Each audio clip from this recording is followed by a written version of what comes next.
Class 9 থেকে আমি স্বপ্ন দেখছি আমি ইঞ্জিনিয়ার হব। আমি ন্যাশনাল সায়েন্স ফেয়ার অ্যাওয়ার্ডে আমি বেস্ট স্টুডেন্ট ছিলাম, আমি অ্যাওয়ার্ড উইনার ছিলাম। আমি আমার ইউনিভার্সিটিতে যখন আমি 7 বছর ইঞ্জিনিয়ারিং কমপ্লিট করছি, আমি আমার লাস্ট প্রজেক্টে আমি হাইয়েস্ট মার্ক পাইছি।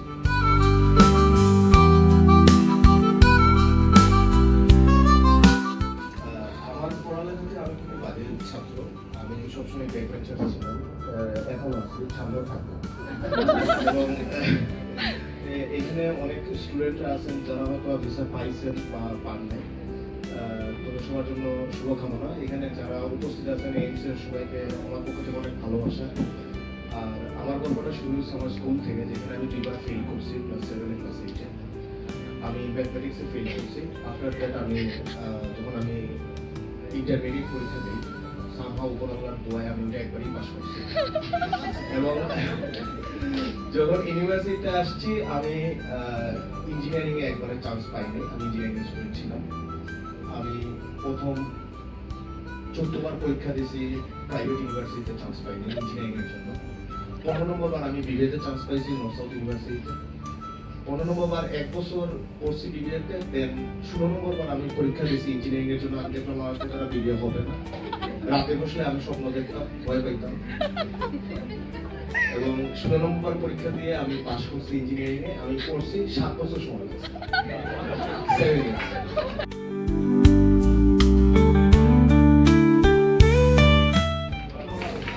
এবং ডে বাই ডে আমি ডেভেলপ করার ট্রাই করছি নিজেকে, তারপরও শেষ হয় নাই, মানে অর্ধেক পর্যন্ত বললে কম হয়ে যাচ্ছে। যখন আমি ইউনিভার্সিটি শেষ করছি, দুর্ঘটনাবশত পুরো ওয়ার্ল্ডে কোভিড চলে আসছে 7 বছর পরে। আমি তখন ডিপ্রেশনে ছিলাম।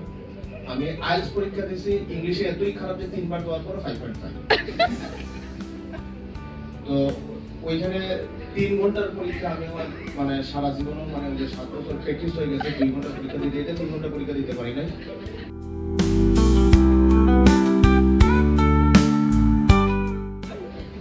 শেষ আমার গতকালকে আমার হাঙ্গেরি ভিসা হয়েছে, এবং I am really thanks for AIMS Education আমাকে একটু পর্যন্ত নিয়ে আসার জন্য।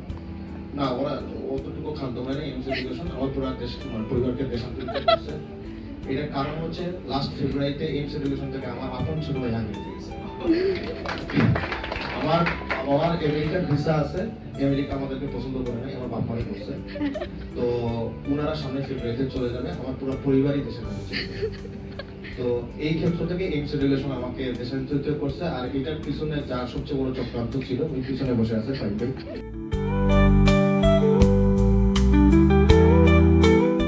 তো ইন ফিউচারে আমার স্বপ্ন আছে আফটার কমপ্লিটিং মাই মাস্টার ডিগ্রি আমি ইউরোপিয়ান স্পেস এজেন্সিতে চাকরি করার, যেটা আমার দেশের জন্য ভালো হবে। এবং এটা আমি স্বপ্নটা আমি বলছি, আমার ফিউচারটা না হইতে পারে, হয়তো কোনো একটা মুদি দোকানে কাজ করতে পারে, ওইটা বিষয় না। But my dream is dream.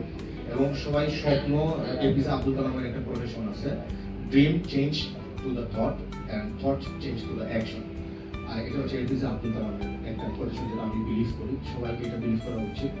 এবং আপনাদের জন্য শুভকামনা রইল, যারা ভিসা পাইছেন আর যারা পান নাই, তারা আবার ট্রাই করবেন,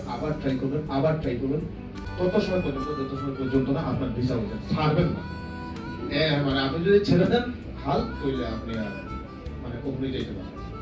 আমি যে 5 বার না 500 রিজেক্ট হইল আমি, এবং ওইটা এইমস কে ধরেই করবেন, যেটা আমার শুরু হয়ে গেছে ঘরের মধ্যে ভুল হয়ে গেছে। সবাই আমার জন্য দোয়া রাখবেন।